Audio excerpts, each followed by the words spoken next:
Adriana Balic, thanks for joining us. Of course. Thank you for asking. Going way back, tell me about music in your home when you're growing up. Oh, wow. Okay. My heritage is Slovenian, and so I heard a lot of polkas. No, I did. I heard, my parents loved to dance, so there was a lot of dance music, and also something about that culture. People would just sing songs. They just kind of open up when there'd be a gathering. They'd sing songs that they all know, and it was in harmony. It'd be like 3 or 4 part harmony, and I just sat there going, these people aren't even professionals. They just sound so great. So I think that probably was the first influences that I heard in terms of music coming from my family. Yeah. And who are some of the artists that lit your flame for music? Oh, that's hard.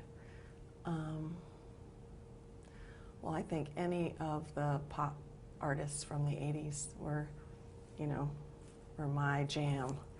So, I don't know. I grew up in Canada, so, we have a CanCon. I don't know if you're aware of the CanCon rule, so we got a lot of Canadian artists playing. And they were big all over, but people like Bryan Adams, Celine Dion, Loverboy. Celine wasn't on the top of my list, but she's a great singer. No disrespect. Yeah. But I was more into the pop rock side of things. Yeah. And your first keyboard, what was that? DX7 II. Yeah, it was an exciting day. I'll never forget. It's funny. I tell my students when I'm teaching, I say, you know what? I forget a lot of stuff, but I don't forget any of the path that I was on musically. I remember the keyboards, I remember the gear, I remember all the struggles, I remember the whole path. Some of the other stuff, not so much, but that. And some of your earlier band experiences, professional band experiences?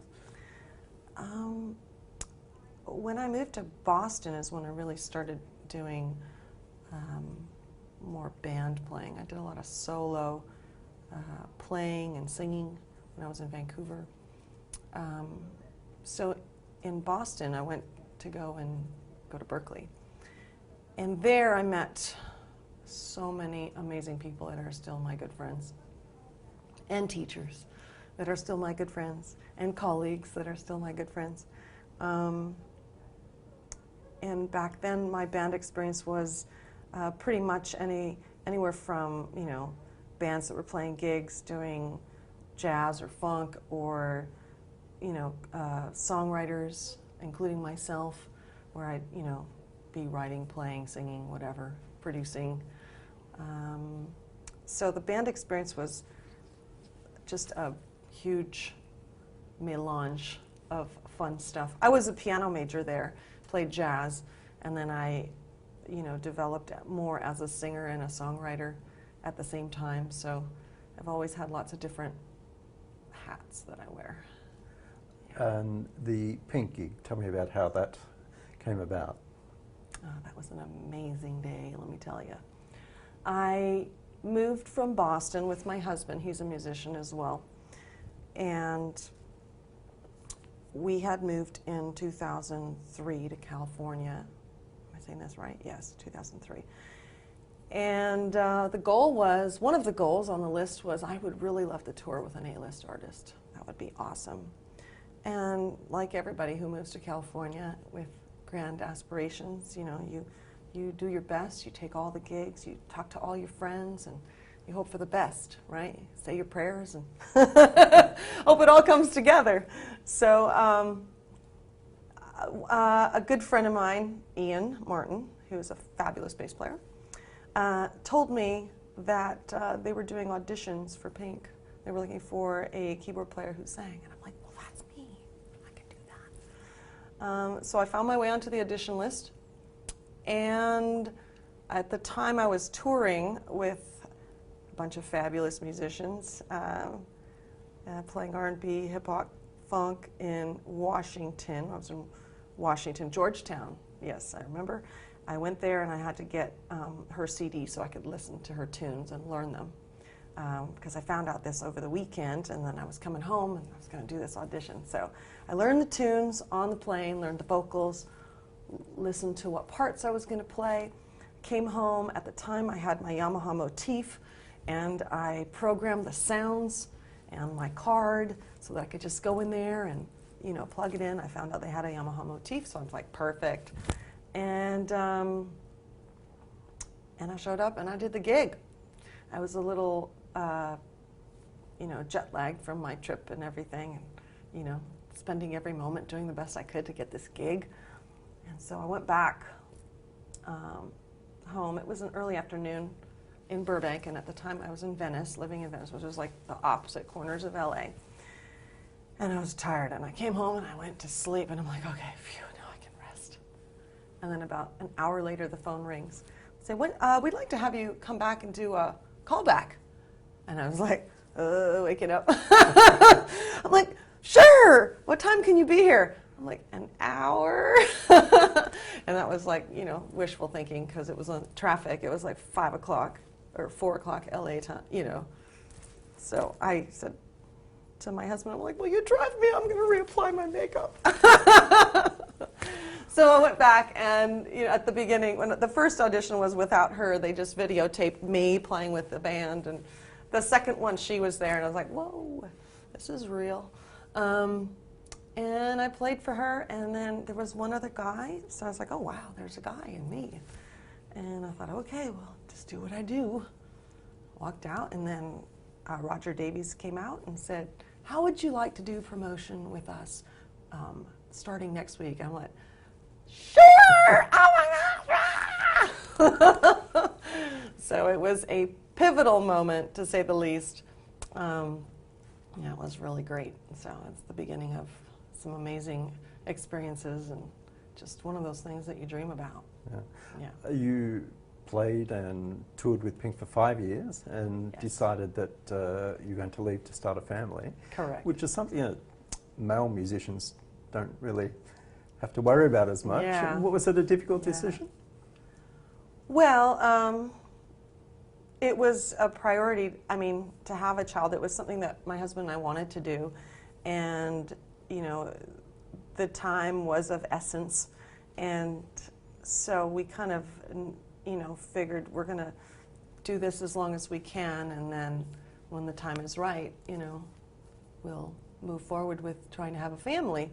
So we worked on that diligently and had a beautiful boy. And I was pregnant, 3 months pregnant with my son when I was on my last gig. So I tell him that he was a rock star. He was on the stage, you know, while he was inside of me. So that was kind of fun. But yeah, it was a tough, I mean, it was and it wasn't. I think that if I weren't to have a child, I probably would have never gotten off the road, you know.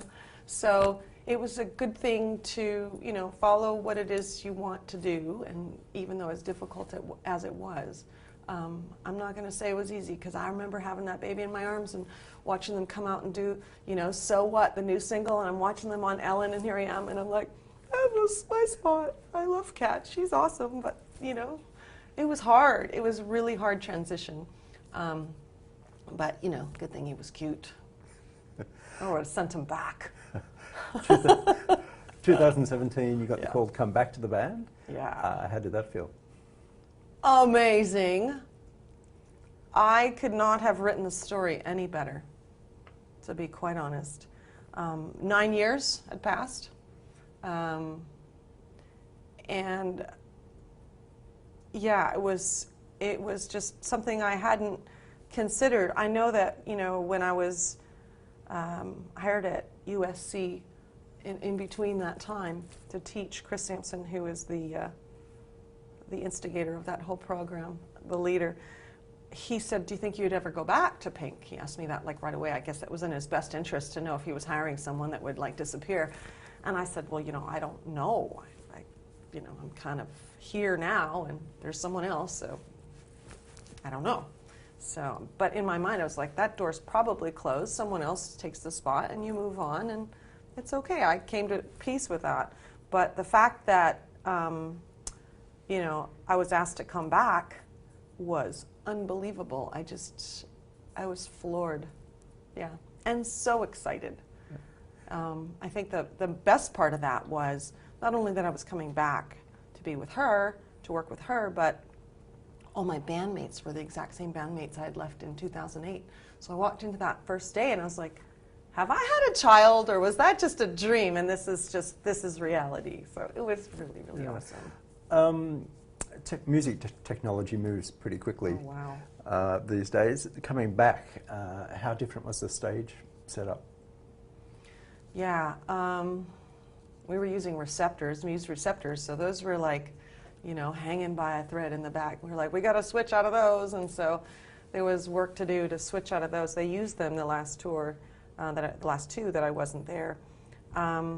So we'd all gone to, you know, main stage and using all the wonderful sounds that are available. So I think it's great because, you know, I mean, that was kind of the case back then too. When we had the receptors, we were able to put lots of different sounds and use the keyboards as controllers and use them as backup if need be. But I'll be honest, you know, in that time that I was away, I did not keep up with all of it. So I was really grateful that we had the keyboard techs there to say, hey, check this out. I'm like, oh, that's awesome. You know, because there's a lot to catch up with, and I'm still catching up. Yeah, no, it's. I think it's good. I like the keyboard-based software so that you can just, the computer-based, because then you can just find everything. I'm used to looking at Logic, so everything looks like Logic.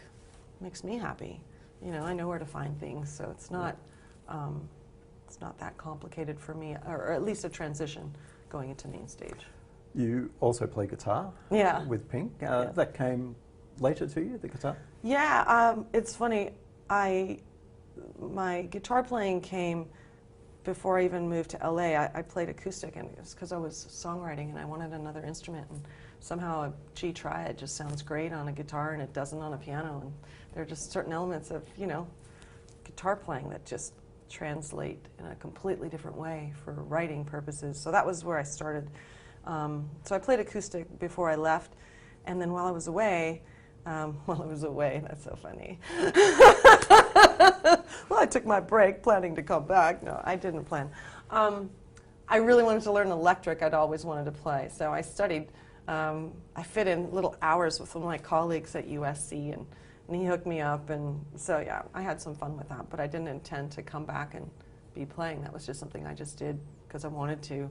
So, yeah, I had to take it a little more, kick it up a couple notches to get it happening for Miss Pink, you know?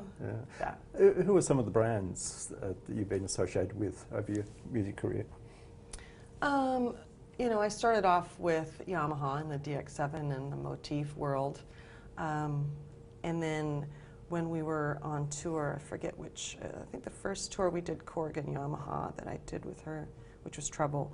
And then, Trouble, or Try This. I'm Not Dead, we switched over to Roland, and that was really great. We had the Phantoms, and we also had the Muse receptors, so we had a combination, and we would layer sounds from the Roland world and the receptor, whatever other, you know, add-ons that worked for us. And what else?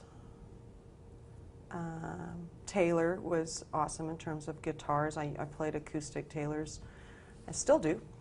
And then this last round here when we came back, Roland's been there for us as well. And Native Instruments. And in terms of guitar, Ernie Ball, my favorite guitars. Love, love, love to play their instruments. Love playing the Taylors, love playing the Rolands. The people that are associated with the gear that we use, they're just extremely supportive, and when we need stuff, and they just create wonderful products. And you know, we have met with a lot of them, and they ask us our input, and they help us out, and yeah, it's really it's important, I think, to have the right gear to do the gig, you know? Yeah. When you think back on your career with Pink, what are the greatest memories that come to mind? Okay, well, I think personally, my 2 minutes of fame were back at, I forget what year, 2006, Wembley. And we played What's Up? And she had a costume change at the end, and I'd go up and play the acoustic and end the song. So, you know, that was my not even three, probably a minute of fame, where I was in the, in the center, vocal, guitar, Wembley, finishing the song. That was a pretty awesome moment. So thank you, Alicia, for that. And your costume change, well-chosen timing, thank you. So that was cool. And just honestly, highlights. Just some of the amazing venues that we've played, and just where there's just so many people that it looks like the Grand Canyon, and you're like, what, there's how many people out there? And all the people singing along with us. And I think probably the most amazing thing is just performing with her and hearing her voice and her passion. I mean, that's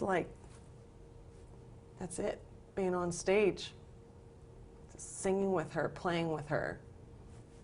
That's a highlight. So, what kind of a brief does she give to the band? in what sense? Any instructions about energy or?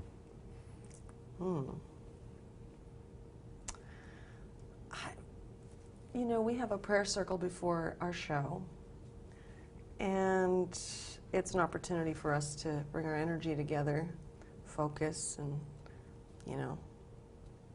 focus our energies and our thoughts towards bringing the best of what we have. That's what I love what she says. She says, please help us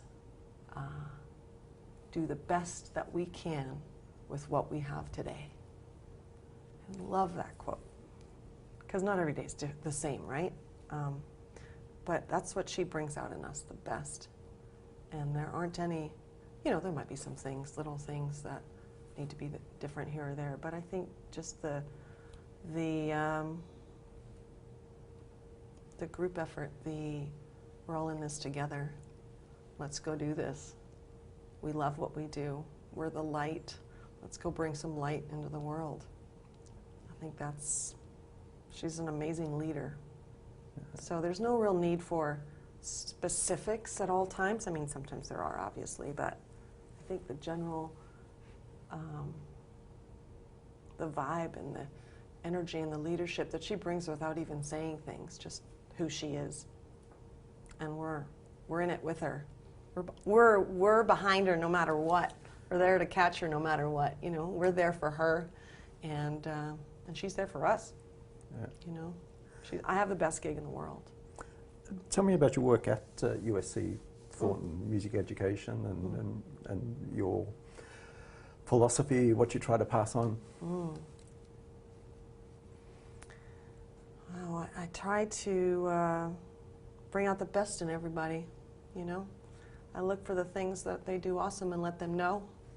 This is what is awesome about you, and these are the things that are going to give you, not make you, but give you more choices, more control, more stamina, more opportunities, the possibility to do this for a life, as an income forever, That's kind of, because that's my goal. I'm assuming, I check in to make sure that's their goal.